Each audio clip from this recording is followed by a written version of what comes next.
कहानी की शुरुआत होती है साल 1720 से, जब एक विशाल जहाज समुद्र के बीच तैरता हुआ दिखाया जाता है। उस जहाज पर एक लड़की एलिजाबेथ खड़ी है, जो बड़ी मासूमियत से समुद्री लुटेरों का गीत गा रही होती है। तभी एक आदमी वहां आता है और जल्दी से कहता है, ये मत गाओ, ये समुद्री डाकुओं का इलाका है, उनके मनहूस गीत गाना अच्छा नहीं होता। इतना कहने के कुछ ही पल बाद वहां आता है लेफ्टिनेंट जेम्स, जो समुद्री डाकुओं से सख्त नफरत करता है। वो एलिजाबेथ को घूरते हुए कहता है, हर समुद्री डाकू के लिए सिर्फ एक सजा होती है, मौत। जेम्स की नजरों में लुटेरे इंसान नहीं, दरिंदे होते हैं। उसी वक्त वहां आता है एलिजाबेथ का पिता, जो उस जहाज का गवर्नर होता है। वो गुस्से में कहता है, मेरी बेटी से ऐसे बात मत करो, मैं नहीं चाहता कि उसके दिल में किसी तरह का डर बैठ जाए। गवर्नर और जेम्स वहां से चले जाते हैं और एलिजाबेथ फिर से समंदर की तरफ देखने लगती है, लेकिन तभी उसकी नजर कुछ पर पड़ती है। वो घबराकर चिल्लाती है, कोई है वहां, कोई समंदर में गिर गया है। सब लोग दौड़ पड़ते हैं और उस दिशा में देखते हैं। पानी के ऊपर एक बेहोश लड़का तैर रहा होता है। लोग तुरंत उसे खींचकर जहाज पर लाते हैं और यहीं से शुरू होती है एक ऐसी समुद्री रहस्यों और खतरों से भरी कहानी, जिसमें हर लहर अपने अंदर एक राज छिपाए बैठी है। उसी वक्त सब लोग चौंक जाते हैं। सामने एक विशाल जहाज आग में जल रहा होता है। हर किसी का ध्यान उसी तरफ चला जाता है। इसी अफरा तफरी में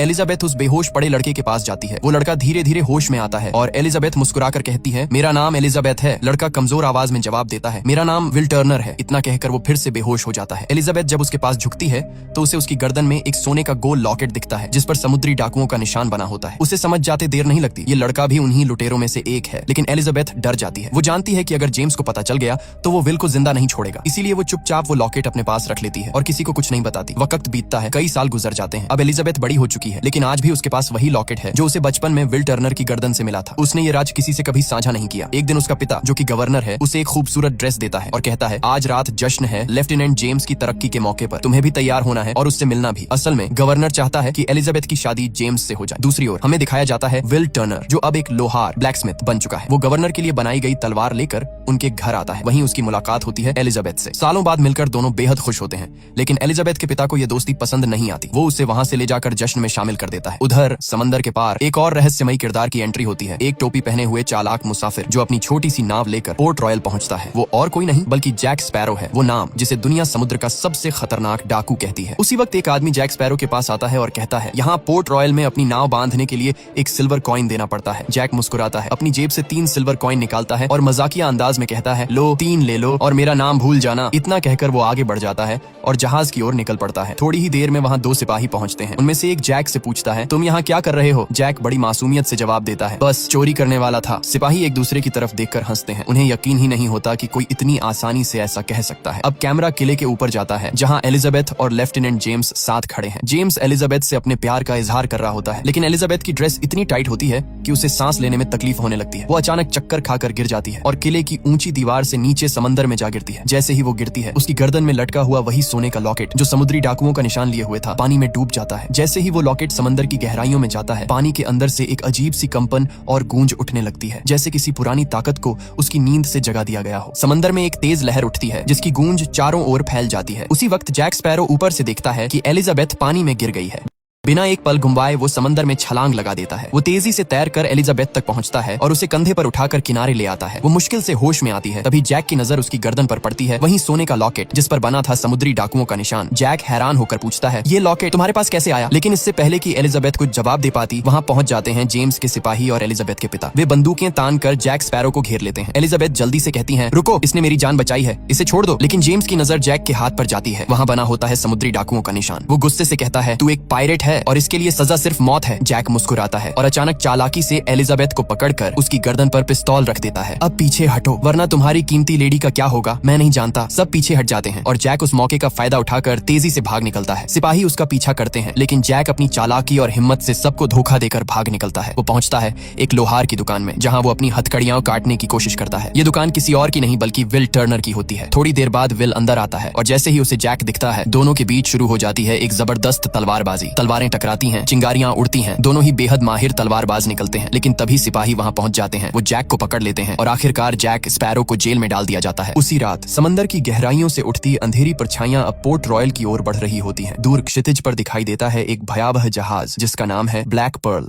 असल में जब एलिजाबेथ समंदर में गिरी थी, तब उसके लॉकेट यानी समुद्री डाकुओं के सोने के सिक्के से एक अजीब सी कंपन और लहरें पूरे समंदर में फैल गई थीं। उन्हीं लहरों ने ब्लैक पर्ल के समुद्री डाकुओं को ये संकेत दिया कि उनका खोया हुआ खजाना यहीं पोर्ट रॉयल में है। और फिर ब्लैक पर्ल के डाकू आधी रात को हमला कर देते हैं। तोपों की आवाज गूंज उठती है, लोग चीखते हुए भाग रहे हैं।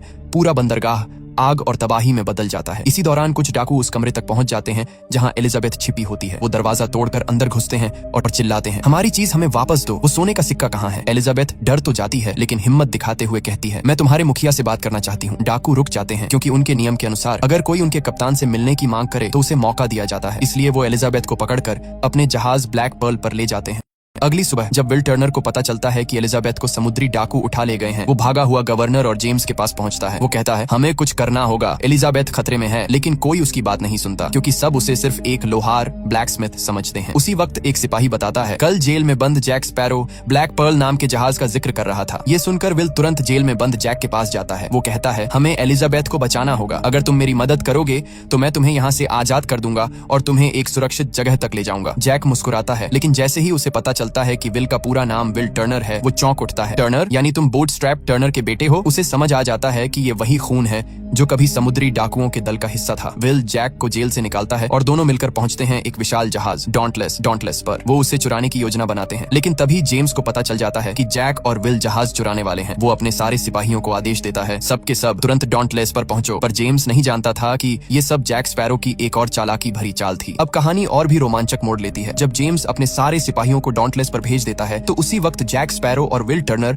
चुपके से एक और जहाज इंटरसेप्टर पर चढ़ जाते हैं। सबकी नजरों के सामने बिना किसी डर के दोनों उस जहाज को चुरा लेते हैं और समंदर की लहरों में निकल पड़ते हैं। रास्ते में विल हैरानी से पूछता है, जब तुम्हें मेरा नाम पता चला तब तुमने मेरी मदद करने का फैसला क्यों किया? जैक मुस्कुराता है और जवाब देता है, क्योंकि तुम एक लोहार के बेटे नहीं हो, तुम एक समुद्री डाकू के बेटे हो। तुम्हारे पिता का नाम था बूटस्ट्रैप टर्नर जो कभी ब्लैक पर्ल जहाज के दल का हिस्सा था। ये सुनकर विल सन्न रह जाता है। जिस पिता को वो हमेशा एक साधारण आदमी समझता था वो असल में एक भयभीत करने वाला समुद्री डाकू निकला। थोड़ी देर बाद दोनों एक टापू आइलैंड पर पहुंचते हैं जहां जैक अपने पुराने साथियों से मिलता है। वो कहता है, हमें ब्लैक पर्ल तक पहुंचना होगा, हम वहां के कप्तान हेक्टर बारबोसा से सौदा करेंगे और सही वक्त पर उसका जहाज छीन लेंगे। विल थोड़ा घबरा कर कहता है, बारबोसा कभी हमें ब्लैक पर्ल नहीं देगा। जैक आंखों में चालाक चमक के साथ कहता है, दे देगा, क्योंकि उसे चाहिए बूटस्ट्रैप टर्नर का बेटा। विल टर्नर, हम उसे तुम देंगे और बदले में लेंगे ब्लैक पर्ल। उधर ब्लैक पर्ल पर एलिजाबेथ को कैप्टन बारबोसा के सामने लाया जाता है। वो गुस्से में कहती है, मैंने तुम्हें तुम्हारा सोने का सिक्का लौटा दिया है, अब मुझे जाने दो। बारबोसा ठंडी मुस्कान के साथ एलिजाबेथ की ओर देखता है और कहता है, ये कोई साधारण सोने का सिक्का नहीं है, ये सिक्का है एजटेक के शापित खजाने का हिस्सा। वो धीरे धीरे आगे बढ़ता है और समझाना शुरू करता है, एक समय था जब 882 सोने के सिक्के एजटेक देवताओं ने कोर्टेस को दिए थे ताकि वो एजटेक लोगों का नरसंहार बंद कर दे। लेकिन उसने वो सिक्के तो ले लिए पर खून खराबा बंद नहीं किया। उसकी इसी लालच और विश्वासघात के कारण देवताओं ने उन सिक्कों पर एक भयानक श्राप लगा दिया। अगर कोई इंसान उन सिक्कों में से एक भी सिक्का चुरा ले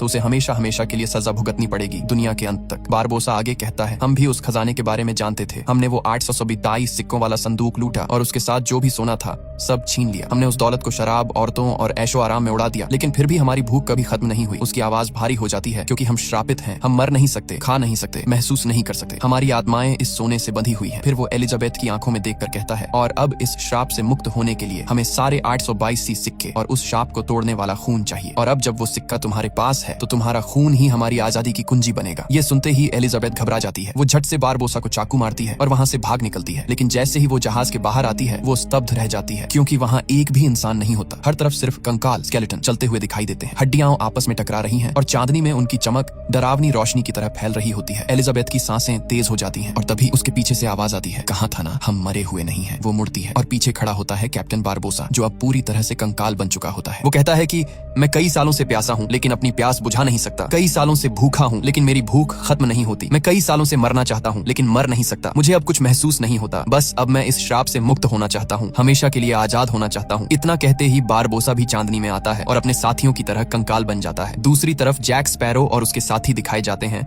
जो अपने जहाज से ब्लैक पर्ल की तरफ बढ़ रहे हैं। इसी दौरान विल को जैक का दोस्त बताता है कि जैक स्पैरो कभी ब्लैक पर्ल का कप्तान हुआ करता था लेकिन उसके अपने ही साथियों ने उसके साथ धोखा किया और उसे एक वीरान टापू पर मरने के लिए छोड़ दिया। मगर जैक किसी तरह वहां से बच निकला और अब बारबोसा से बदला लेना चाहता है जो अब ब्लैक पर्ल का कप्तान है। इधर बारबोसा उस गुफा में पहुंचता है जहां 881 सोने के सिक्के रखे हुए हैं। वो कहता है, हमने वो सारे सिक्के वापस रख दिए जो हमने खर्च किए थे, अब बस आखिरी सिक्का लौटाना है ताकि हम इस श्राप से आजाद हो सकें। तभी जैक स्पैरो और विल भी वहां पहुंच जाते हैं। बारबोसा एलिजाबेथ का हाथ काटकर उसका खून उस डिब्बे में डालता है जिसमें सिक्के रखे हैं लेकिन कुछ नहीं होता, श्राप खत्म नहीं होता।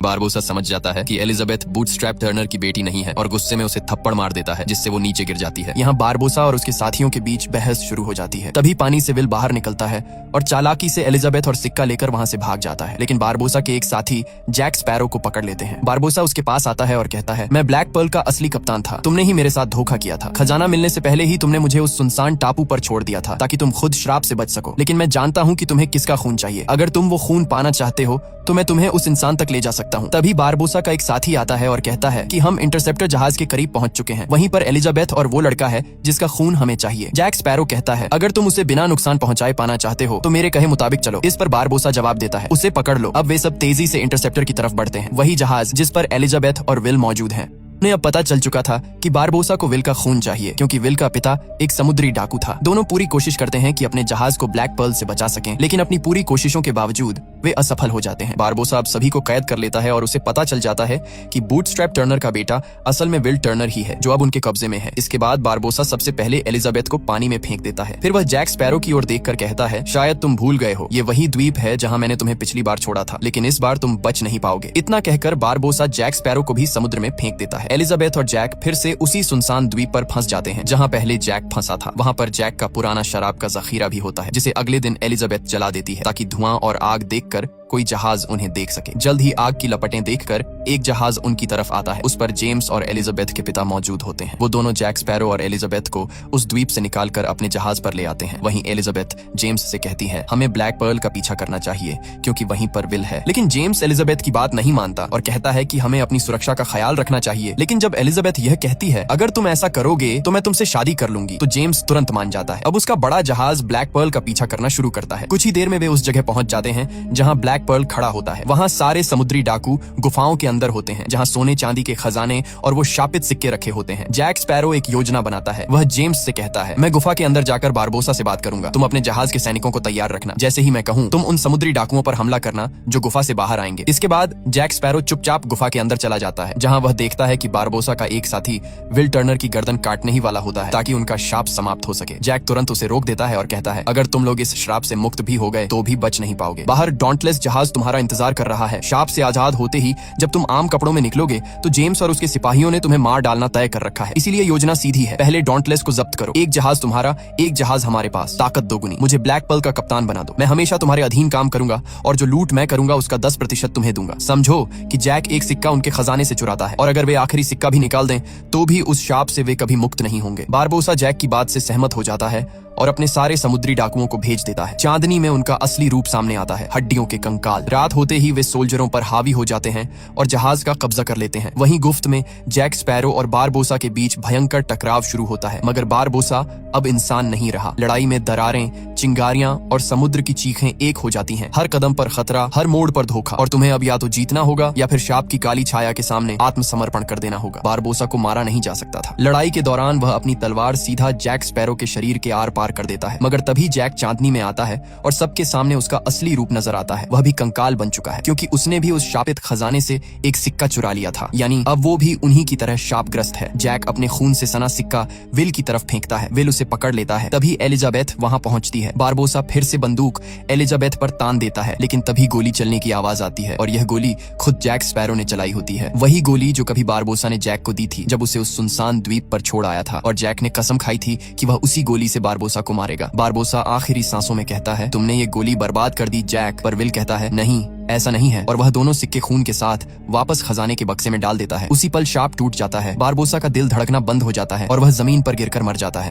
डॉन्टलेस जहाज पर अब सारे समुद्री डाकू फिर से इंसान बन चुके होते हैं, इसलिए वे हार मान लेते हैं। इसके बाद दृश्य बदलता है। पोर्ट रॉयल में जैक स्पैरो को फांसी दी जा रही होती है। विल यह बर्दाश्त नहीं कर पाता और एलिजाबेथ उसके पिता और जेम्स के सामने जाकर कहता है, मैंने कभी नहीं कहा, लेकिन मैं तुमसे बहुत प्यार करता हूँ। ये कहकर वह उस जगह भागता है जहाँ जैक को फांसी दी जा रही होती है और एन वक्त पर उसे बचा लेता है। लेकिन तभी जेम्स के सिपाही चारों ओर से उन्हें घेर लेते हैं। एलिजाबेथ और उसके पिता भी वहां पहुंचते हैं और सबके सामने एलिजाबेथ कहती है, मैं भी तुमसे प्यार करती हूँ विल। उधर जैक को पास ही अपने तोते को उड़ता हुआ दिखता है। वह समझ जाता है कि उसके साथी पास ही है, इसलिए वह किले की ऊंची दीवार से कूदकर सीधे समुद्र में जा गिरता है। और तभी लहरों के बीच से ब्लैक पर्ल जहाज दिखाई देता है। उसका अपना जहाज, उसके साथी उसे लेने आ चुके हैं। ऊपर किले में जेम्स विल को माफ कर देता है और एलिजाबेथ के पिता भी दोनों की शादी के लिए राजी हो जाते हैं। अंत में हम देखते हैं जैक स्पैरो ब्लैक पर्ल के डेक पर खड़ा है, हवा उसके बालों से खेल रही है और उसके साथी उसे फिर से कैप्टन जैक स्पैरो बना देते हैं। और यहीं से समुद्र की एक नई दास्तान की शुरुआत होती है। ये कहानी पिछली फिल्म के आगे से शुरू होती है, जहां बिल और एलिजाबेथ की शादी का दिन होता है, लेकिन तभी वहां आ पहुंचता है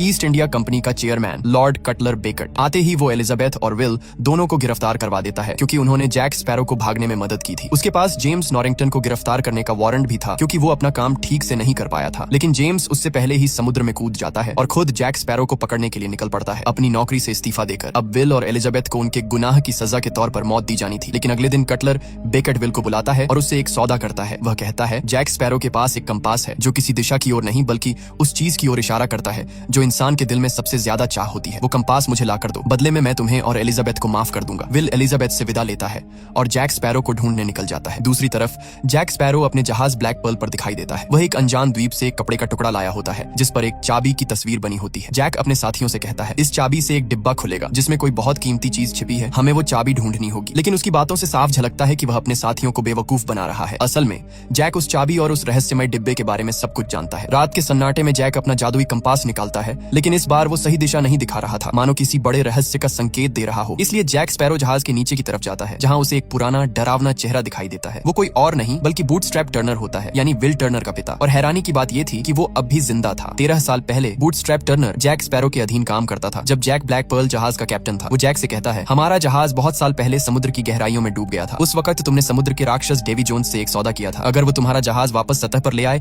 तो तुम्हें 13 साल तक ब्लैक पर्ल का कप्तान बनने का अधिकार मिलेगा, लेकिन उसके बाद तुम्हें अपनी आत्मा उसे देनी होगी और उसकी जहाज पर उसके गुलाम बनकर काम करना होगा। अब वो 13 साल पूरे हो चुके हैं। बूटस्ट्रैप आगे कहता है अगर तुमने डेवी जोन्स की गुलामी स्वीकार नहीं की तो वो समुद्र का सबसे भयानक राक्षस क्रैकेन तुम्हारे पीछे भेज देगा और वो तुम्हें और तुम्हारे जहाज ब्लैक पर्ल को समुद्र की गहराइयों में खींच ले जाएगा। बूटस्ट्रैप खुद भी अपनी जान बचाने के लिए डेवी जोन्स के साथ सौदा कर चुका था। वो जैक का हाथ पकड़कर उस पर एक काला निशान बना देता है। इसका मतलब था कि अब डेवी जोन्स हमेशा उसकी लोकेशन जान सकता है और क्रैकेन कभी भी आकर उस पर हमला कर सकता है। ये कहकर बूटस्ट्रैप गायब हो जाता है। जैक अब बुरी तरह डर चुका था। वो अपने साथियों से कहता है जहाज को तुरंत किसी और दिशा में ले चलो। उसी वक्त बारबोसा का शरारती बंदर जो अब भी जहाज पर था जैक की टोपी चुरा लेता है और उसे समुद्र में फेंक देता है। बाद में वो टोपी दूसरे नाविकों को मिलती है, लेकिन जैसे ही उनमें से एक नाविक उसे पहनता है समुद्र की गहराइयों से क्रैकेन उभर आता है और पलक झपकते ही उनका जहाज निकल जाता है। दूसरी तरफ फोर्ट रॉयल में एलिजाबेथ के पिता उसे चुपके से भागने में मदद कर रहे थे और आखिरकार एलिजाबेथ वहां से भाग निकलती है। उसका एक ही मकसद था विल तक पहुंचना ताकि उनकी सजा माफ हो सके। उधर विल एक द्वीप पर ब्लैक पर्ल जहाज को देखता है। जैक स्पैरो उस वक्त समुद्र से दूर था क्योंकि वो क्रैकेन से जान बचा रहा था। विल उस द्वीप की तलाश में निकलता है, लेकिन तभी कुछ आदिवासी उसे पकड़ लेते हैं। ये सब आदिवासी नरभक्षी थे जो इंसानों को ही खा जाते थे। वो विल को अपनी जनजाति के पास ले जाते हैं। वहाँ विल को देखकर झटका लगता है क्योंकि उनका राजा कोई और नहीं बल्कि जैक स्पैरो था। विल हैरान होकर जैक से कहता है मुझे तुम्हारा कंपास चाहिए। मैं और एलिजाबेथ ने तुम्हें भागने में मदद की थी और अब उसी की वजह से एलिजाबेथ को फांसी दी जाने वाली है। अगर तुम सच में उसे बचाना चाहते हो तो मुझे वो कंपास दे दो। लेकिन जैक चालाकी से मुस्कुराता है और कुछ ऐसा कहता है जो समझ नहीं आता। फिर वो अपने आदमियों को इशारा करता है और विल को कैद में डाल दिया जाता है। वो देखता है कि वहाँ पहले से ही जैक के बाकी साथी भी पिंजरे में बंद हैं, लकड़ी के बने पिंजरों में जो हड्डियों से टंगे हुए थे। वो आदिवासी कहते हैं कि उन्होंने जैक स्पैरो को अपना राजा इसलिए बनाया है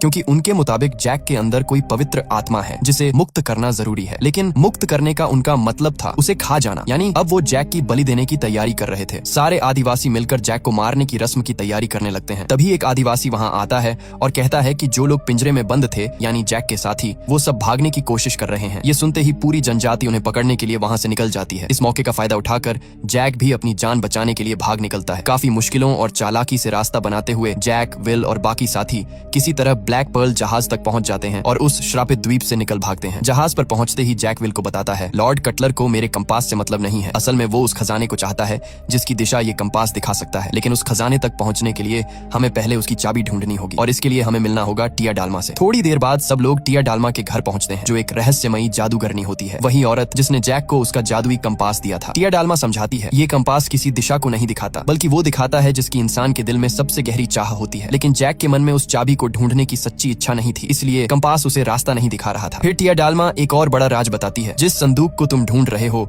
वो कोई साधारण संदूक नहीं है, उसमें डेवी जोन्स का दिल बंद है और उस संदूक की चाबी सिर्फ डेवी जोन्स के पास है। टिया डालमा जैक स्पैरो को एक छोटा सा जार देती है जिसमें मिट्टी भरी होती है। वो मुस्कुराते हुए कहती है, जब तक ये जमीन तुम्हारे पास है डेवी जोन्स कभी जमीन पर कदम नहीं रख सकता, और जब तक वो जमीन पर नहीं आ सकता तुम सुरक्षित रहोगे। साथ ही वो डेवी जोन्स के जहाज दी फ्लाइंग डचमैन की लोकेशन भी बता देती है। जैक और उसकी टोली उस जगह की तरफ निकल पड़ते हैं। वहां पहुंचकर विल देखता है कि एक टूटा फूटा जहाज पानी की सतह पर तैर रहा है। विल कहता है, मैं उस जहाज पर जाऊंगा और किसी भी हाल में वो चाबी ढूंढ निकालूंगा। जैक मुस्कुराकर कहता है, अगर तुम पकड़े गए तो बस ये कहना कि जैक स्पैरो ने तुम्हें अपना कर्ज चुकाने के लिए भेजा है। विल उस जहाज की ओर बढ़ता है, लेकिन तभी समुद्र की गहराइयों से असल जहाज ऊपर आता है। वो था फ्लाइंग डचमैन। उस जहाज पर अजीबो गरीब समुद्री जीव जैसे लोग सवार थे, आधे इंसान आधे समुद्री राक्षस। वो विल को पकड़ लेते हैं और उसे डेवी जोन्स के सामने लाते हैं। डेवी जोन्स इंसान नहीं था, उसका चेहरा ऑक्टोपस की तरह था और उसकी आवाज भारी लेकिन इंसानी थी। विल हिम्मत जुटाकर कहता है, जैक स्पैरो ने मुझे भेजा है उसका कर्ज चुकाने के लिए। डेवी जोन्स टेलीस्कोप निकालकर दूर देखता है। वो देखता है कि ब्लैक पर्ल जहाज पर जैक भी उसी की तरफ देख रहा है। अगले ही पल डेवी जोन्स अचानक ब्लैक पर्ल पर प्रकट हो जाता है, यानी उसके पास टेलीपोर्ट करने जैसी रहस्यमयी शक्तियां थीं।